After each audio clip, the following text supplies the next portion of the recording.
জুলাই আগস্টে বৈষম্য বিরোধী ছাত্র জনতার আন্দোলনে মানবতা বিরোধী অপরাধ ও গণহত্যার অভিযোগে সাবেক প্রধানমন্ত্রী শেখ হাসিনার বিরুদ্ধে আন্তর্জাতিক অপরাধ আদালতে মামলা দায়ের করা হয়েছে। 15 অনুচ্ছেদের অধীনে মামলাটি দায়ের করেন 3 বোল্ট কোর্ট চেম্বার্সের ব্যারিস্টার মোহাম্মদ আশরাফুল আরিফিন, যিনি ব্যারিস্টার এম আরিফিন আশরাফ নামেও পরিচিত। মামলায় বাংলাদেশের ক্ষমতাচ্যুত প্রধানমন্ত্রী শেখ হাসিনা, সাবেক মন্ত্রী এবং সরকারের অন্যান্য প্রভাবশালী কর্মকর্তাদের বিরুদ্ধে মানবতা বিরোধী অপরাধের অভিযোগে একটি স্বাধীন তদন্তের আহ্বান জানানো হয়েছে। শুক্রবার লন্ডন বাংলা প্রেস ক্লাবে আয়োজিত এক সংবাদ সম্মেলনে এ তথ্য জানান মামলার বাদী ব্যারিস্টার আশরাফুল আরিফিন। সংবাদ সম্মেলনে উপস্থিত ছিলেন ব্যারিস্টার সারাহ ফোরে ও ব্যারিস্টার এমিল লিক্সান্দ্রু। সংবাদ সম্মেলনে বলা হয়, 2024 সালের জুলাই এবং আগস্ট মাসে বাংলাদেশ ইতিহাসের এক পৈশাচিক নৃশংসতার সাক্ষী হয়েছিল। সংবাদ সম্মেলনে বলা হয়, চলতি বছরের জুলাই মাসে বাংলাদেশ এক নজিরবিহীন ছাত্র আন্দোলনের সূচনা ঘটে।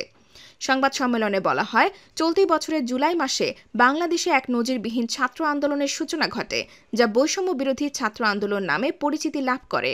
শিক্ষার্থীরা সরকারি চাকরিতে মুক্তিযোদ্ধা কোটার অযৌক্তিক হারে পুনর্বহাল এবং সরকারি চাকরিতে 56% পদ নির্দিষ্ট গোষ্ঠীর জন্য সংরক্ষণের প্রতিবাদে রাস্তায় নামে। তাদের দাবি ছিল, এই কোটা ব্যবস্থা নির্দিষ্ট সম্প্রদায়কে অযাচিত অগ্রাধিকার প্রদান করে, যা দেশের মেধাবী এবং যোগ্য প্রার্থীদের জন্য চাকরির পথ রুদ্ধ করে দেয়। আন্দোলনের প্রাথমিক লক্ষ্য ছিল কোটা সংস্কার, তবে পুলিশের গুলিতে আবু সাইদের মৃত্যুর মতো ঘটনার পর এটি দ্রুত বৃহত্তর আন্দোলনে রূপান্তরিত হয়। শিক্ষার্থীরা তখন কেবল কোটা সংস্কার নয়, বরং প্রশাসনিক দুর্নীতি, অর্থনৈতিক সংকট এবং গণতন্ত্র পুনঃপ্রতিষ্ঠার দাবিতে আন্দোলনে যুক্ত হন। এই বৈষম্য বিরোধী ছাত্র আন্দোলনের মুখোমুখি হওয়ার পর সরকার এর জবাব দেয় অমানবিক সহিংসতার মাধ্যমে।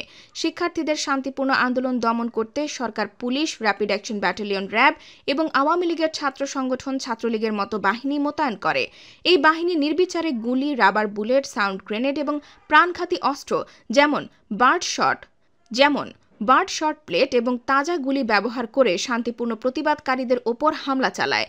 ইতিহাসের এই বর্বরতম নৃশংসতায় 1400 জনেরও বেশি মানুষ শহীদ হয়েছেন এবং হাজার হাজার মানুষ আহত হয়েছেন, যাদের মধ্যে অনেকেই স্থায়ীভাবে পঙ্গুত্ব বরণ করেছেন।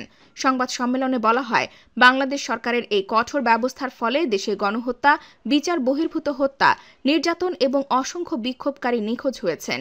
এই নিষ্ঠুরতা ও মানবিক অধিকারের ঘটনাগুলো আন্তর্জাতিক মানবিক আইন লঙ্ঘনের উদাহরণ এবং মানবতার বিরুদ্ধে অপরাধ হিসেবে বিবেচিত। তো বন্ধুরা, এই ছিল আজকের ভিডিও। যদি ভিডিওটি ভালো লাগে তাহলে অবশ্যই লাইক, কমেন্ট, শেয়ার এবং চ্যানেলটি সাবস্ক্রাইব করে পাশে থাকুন। আবার দেখা হবে পরবর্তী কোনো ভিডিওতে। সেই পর্যন্ত সবাই ভালো থাকুন, সুস্থ থাকুন। আল্লাহ হাফেজ।